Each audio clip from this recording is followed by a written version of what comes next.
Soldiers on the front lines dying from IEDs, ambushes, suicide bombers. Now there's another enemy that's killing them. Not terrorists, but drugs.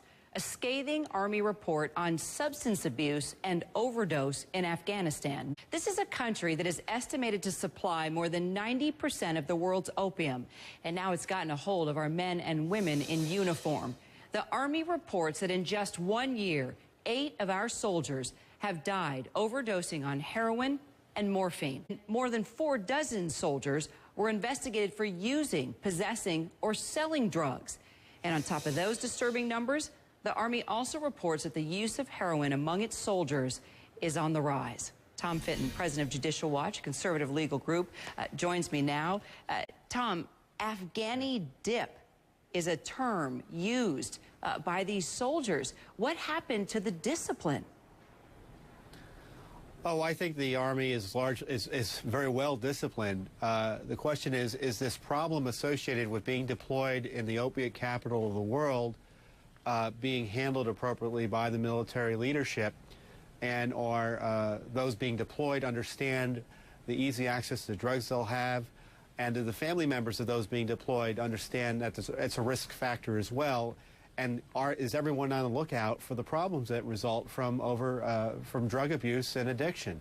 You know, if you think drug addiction is going to be solved by going into the military, it's not. And if you're deployed to Afghanistan, it's probably going to get worse. So you're saying, are you saying that this investigation found that these were soldiers that already had some sort of addiction to drugs, and heroin was the next thing to try? Or is this something to do with repeat deployments, being in a war zone, and being tempted by a quick fix to feel high?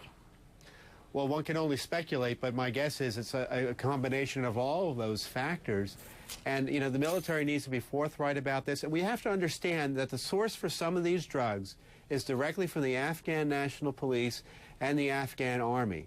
So the guys that we're working with over there, our supposed allies, are dealing drugs to our deployed forces there. And, you know, talking about undermining the relationship. And this is something we need to be on the alert for. Drug use in the military has had devastating consequences in the 70s, and we just want to be able to nail this in the crib to make sure it doesn't get out of control.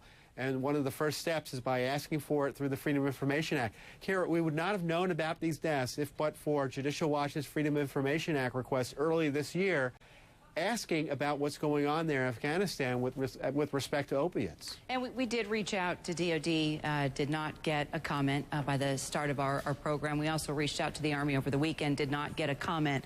So, there's a couple of lingering questions that I have with regard to, could these guys be charged? What can you tell me about that? And also, you've got some rehab that's going to have to take place now. So who's going to cover that? The VA is already overwhelmed with so many other issues.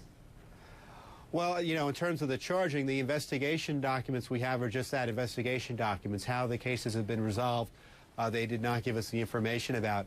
The rehab is an open question. That's a good question for the military. Certainly if there's criminal charges associated with misusing this prescription medication or heroin, which is easily available there in Afghanistan, you know, folks are going to be relatively hesitant to turn themselves in.